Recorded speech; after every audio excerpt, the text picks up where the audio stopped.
Hello guys, स्वागत है आपका इस वीडियो में। इस वीडियो में हम क्लास 11 के हिंदी का प्रथम अध्याय पूस की रात शीर्षक कहानी का प्रश्न संख्या 14 को सॉल्व करेंगे।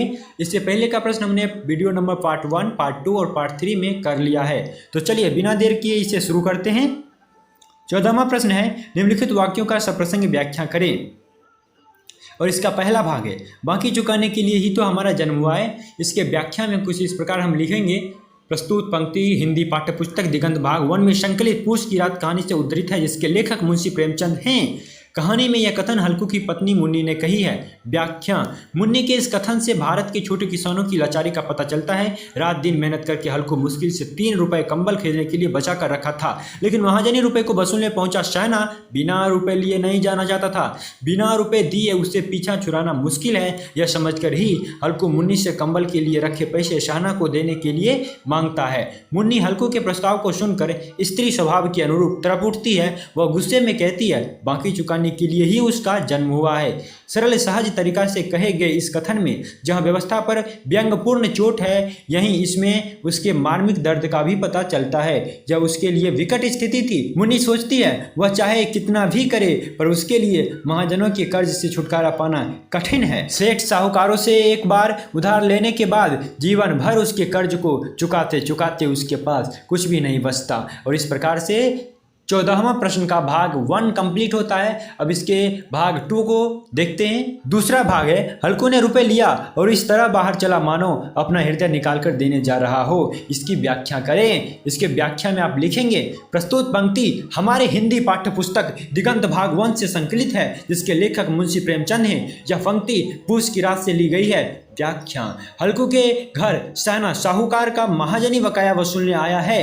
हल्कू के घर में जमा पूंजी का इनाम पर सिर्फ 3 रुपए ही हैं, जिसे उसने रात दिन मेहनत करके जमा किया है। शहना को हल्कू की परेशानी से क्या लेना देना, वह तो साहूकार के कहे मुताबिक पैसा लिए बिना नहीं जाना चाहता है। हल्कू कंबल के लिए रखे पैसे भी देने के लिए तैयार हो जाता है। वह जानता है कि शहना से बचने का कोई दूसरा उपाय उसके पास नहीं है, इसीलिए हल्कू मुन्नी से रुपए लेकर शहना को देने घर से बाहर चला जाता है। शहना को रुपए देते समय एक बार उसे लगा जैसे वह अपना हृदय निकाल कर दे रहा हो। लेखक के इस पंक्ति के माध्यम से किसानों की कमजोर आर्थिक स्थिति को दर्शाने का काम किया है।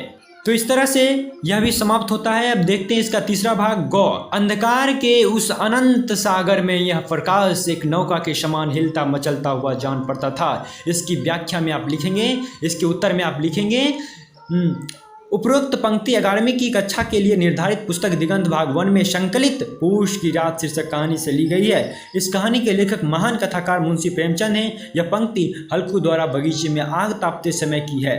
अब व्याख्या, पूस की एक रात अपने खेत की रखवाली करने के लिए हल्कू ठंड से परेशान होकर पास के एक बगीचे में आग जलाकर ताप रहा था।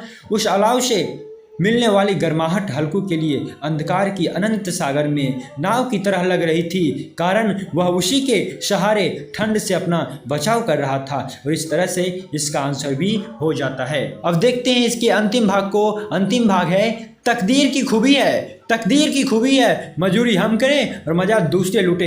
इसके उत्तर में आप लिखेंगे, उपरोक्त पंक्ति 11वीं कक्षा के लिए निर्धारित पुस्तक दिगंत भाग 1 में संकलित पूस की रात शीर्षक कहानी से ली गई है। इस कहानी के लेखक महान कथाकार मुंशी प्रेमचंद हैं। शहना को कंबल के लिए रुपए देने के बाद एक पुरानी चादर के सहारे हल्कू पूस की रात में खेती की रखवाली करता है। उस समय उसके मन में कई विचार उठ रहे थे। यह पंक्ति उसी समय की है। व्याख्या, यह छोटी पंक्ति गरीब और छोटे किसानों के जीवन की वास्तविकता को तो प्रकट करती ही है, साथ ही समाज के अंदर व्याप्त अंतर विरोधों को भी विपर्दा करती है।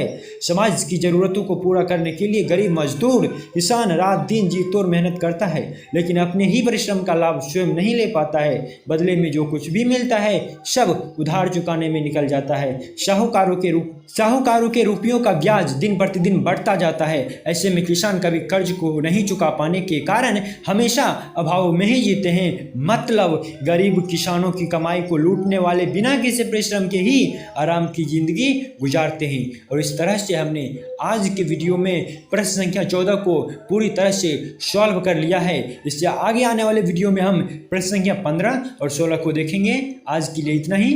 उम्मीद है कि आपको यह पसंद आया होगा। आपसे एक छोटी सी रिक्वेस्ट है कि वीडियो को लाइक करें, शेयर करें और चैनल सब्सक्राइब कर बेल नोटिफिकेशन को ऑल सेट जरूर कर दें। आज के लिए इतना ही, तो मिलते हैं अगले वीडियो में, तब तक के लिए बाय बाय।